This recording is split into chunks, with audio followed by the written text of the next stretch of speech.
की आवश्यकता नहीं है।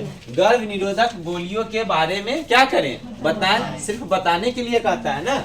तो हमें गर्भधारण को रोकने के लिए महिलाओं के द्वारा, गर्भधारण को कैसे रोकेंगे, महिलाओं के द्वारा ली जाने वाली मुख्य गोली, महिलाओं के द्वारा ली जाने वाली मुख्य गोली को क्या कहते हैं, गर्भ निरोधक गोली।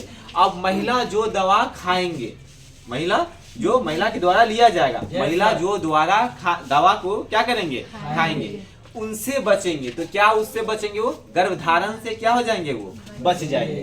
तो गर्भधारण से बचने का उपाय तो क्या है, टैबलेट, यह गोली के बारे में पूछ रहा है। तो हम इसका डिफिनीशन देंगे, गर्भ निरोधक गोली वह गोली है जो महिलाओं के द्वारा ली जाने वाले हैं, महिलाओं के द्वारा ली जाने वाले हैं। गर्भ निरोधक गोली कौन लेंगे, महिलाओं यानी स्त्रियों के द्वारा लिया जाएगा। किसके द्वारा लिया जाएगा, ली जाएगा। इन गोलियों को खाने पर, जब यह गोली को ग्रहण करेंगे, खाएंगे, तब शरीर में हार्मोन में परिवर्तन हो जाएगा। शरीर के हार्मोन में क्या हो जाएगा, परिवर्तन हो जाएगा, जिससे न अंडकोशीय का निषेचन होता है, मोचन होता है, ना निषेचन। अंडकोशीय यानी अंडकोश में मोचन भी नहीं होगा और निषेचन भी नहीं होगा।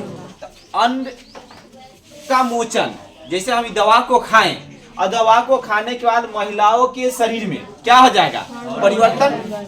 और परिवर्तन कैसा होगा मालूम है, जब परिवर्तन हो जाएगा तो जिससे अंडकोश, किसमें, अंडकोश, यानी वह जब भी पदार्थ गिरता है तो वह पदार्थ अंडकोश का निर्माण नहीं लेगा, वह अंड का रूप धारण नहीं करेगा।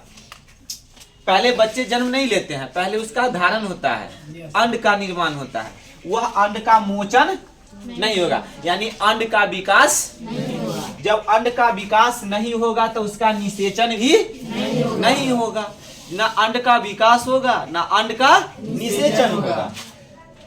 तो गर्भधारण रुकेगा ही नहीं, यानी गर्भधारण होने की संभव ही नहीं रहेगा। तब कहेगा गर्भधारण होने की संभव कैसे नहीं होगा, तो कहे तुम उस समय आपने आंसर देना, ना अंड का मोचन होगा ना अंड का निषेचन होगा। अंड का न मोचन होगा न निषेचन होगा तो बच्चे जन्म लेंगे ही नहीं, उनका निर्माण होंगे ही नहीं। तो आप इसको रोकेंगे, तब इसको रोकने के लिए मुझे दवा चाहिए कि नहीं चाहिए, यौन संबंध के बाद मुझे दवा चाहिए कि नहीं चाहिए, दवा चाहिए। तो वह दवा निम्नलिखित है। अब निम्नलिखित में मैंने 2-3 ही लिखा, ऐसे बहुत ऐसा गोली है, टैबलेट, बहुत ऐसा टैबलेट है। जिससे मैंने एक लिखा सहेली, इसका प्रचार टीवी पर भी देती है, हर एक ऐसा सोशल मीडिया ऐप पर भी इसका देती है। दूसरा का क्या है, माला डी, इसका भी प्रचार या मेडिकल स्टोर में बोर्ड लगा रहता है, इसका भी प्रचार देती है। उसके बाद लिखा मैंने अनवांटेड 72। अब यह संबंध के बाद हमें ये गोली लेना चाहिए, संबंध के मैंने कौन सा गोली लेना चाहिए, ये सभी गोली को लेना चाहिए, सभी नहीं, मानी इसमें से एक गोली। ये सहेली अलग है, माला डी अलग है, अनवांटेड 72 ये कब लेना चाहिए, यौन संबंध के बाद। और यह दवा कौन लेगी, पुरुष या महिला, महिला लेगी। और महिला लेगी तो अपने स्तर से नहीं, डायरेक्ट मार्केट से कीन कर नहीं, डॉक्टर के सजेशन से, ऐसे नहीं ले सकते हैं। बिना डॉक्टर के सजेशन से लेंगे तो उन्हें साइड इफेक्ट शरीर पर पड़ जाएगा, कुछ भी हो सकता है। अब यह कब लेना चाहिए, सहेली, माला डी, अनवांटेड 72, इसमें सबसे घातक दवा अनवांटेड 72 है। जो कब लेना चाहिए मालूम है, 5वें दिन, 3रे दिन, 1 सप्ताह 2 सप्ताह के बाद, जिससे शरीर में हार्मोन में क्या हो जाता है, परिवर्तन हो जाता है, जिसके अवधि में अत्यधिक मात्रा में ब्लडिंग आ जाता है। क्या आ जाता है, जब ब्लडिंग रेयर केस आ जाएगा तो उसका कुछ भी हो सकता है उस समय। तो ये जब भी लेना चाहिए तो किसकी सहायता से, डॉक्टर के, मेडिकल स्टोर से नहीं ले तो उसको डॉक्टर की सहायता सहेली है, ये भी साइड इफेक्ट करते हैं, माला डी है, ये भी साइड इफेक्ट करते हैं। लेकिन जब भी ये सब दवा लेना चाहिए तो किसकी सहायता से? डॉक्टर के सजेशन से, डॉक्टर की सहायता से लेंगे। अपने डायरेक्ट जाकर लेंगे तो शरीर साइड इफेक्ट करेगा और कुछ भी हो सकता।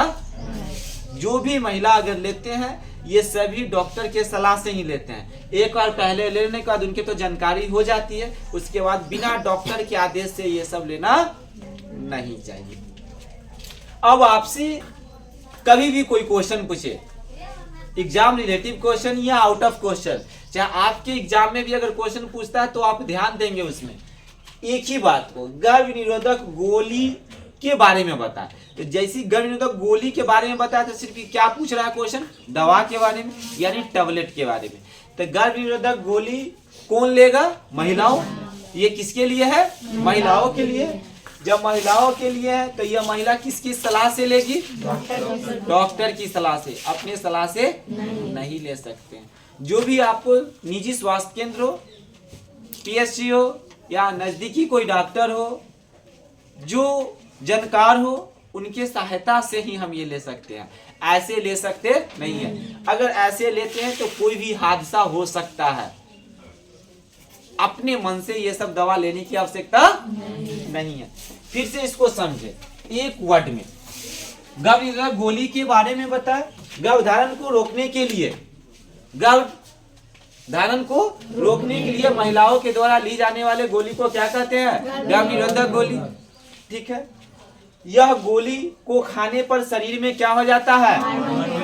हार्मोन में परिवर्तन हो जाती है, जिससे ना अंड का मोचन होता है ना निषेचन होता है। मोचन भी नहीं होता है और निषेचन भी नहीं होता है, नहीं होता है। ये सभी दवा है। जब मोचन नहीं होगा, निषेचन नहीं होगा तो बच्चे जन्म नहीं लेंगे, बच्चे गर्भ में ठहरेंगे ही नहीं, तो जन्म लेंगे ही नहीं। और नहीं तो ये सब दवा, जब उसके बाद ये सब दवा लेंगे तो जब भी ये दवा लेंगे हम तो निजी डॉक्टर की सलाह से लेंगे, बिना सलाह से ये सब दवा का उपयोग नहीं करेंगे। तो ये सब दवा किसके लिए है? महिलाओं